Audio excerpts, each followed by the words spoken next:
cut from the same cloth.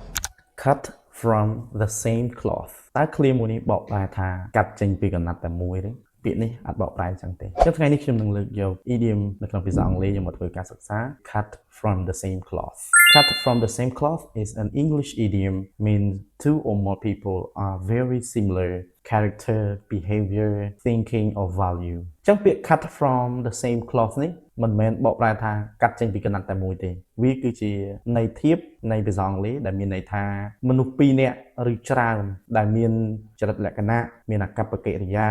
មានការគិតឬក៏គុណតម្លៃនឹងវាដូចគ្នាខ្លាំងអញ្ចឹងបើសិនជាខ្ញុំបកប្រែនៅក្នុងអត្ថន័យមួយនេះខ្ញុំបកប្រែថាមានចិត្តដូចគ្នាឬក៏បកប្រែឲ្យចំន័យមកថាពុំតែមួយបាទចឹងជាឧទាហរណ៍ for example they cut from the same cloth which is why the teamwork is so strong ចឹងនៅក្នុងប្រយោគមួយហ្នឹងដែលបកប្រែថាពួកគេ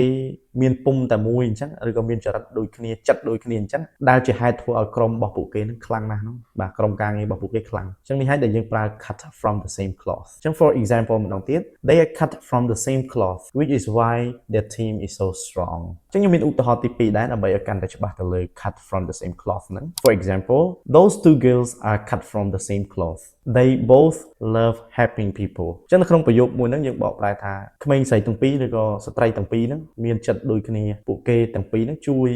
មនុស្សដូចគ្នាបាទចេះជួយមនុស្សដូចគ្នាបាទក្នុងប្រយោគមួយហ្នឹងអញ្ចឹង for example those two girls are cut from the same cloth they both love helping people អញ្ចឹងអរគុណច្រើនបើសិនជាគិតថាវីដេអូរបស់ខ្ញុំសំខាន់សម្រាប់ការរៀនភាសាអង់គ្លេសបាទសូមជួយ follow share និង comment សូមអរគុណជួបគ្នាវីដេអូក្រោយ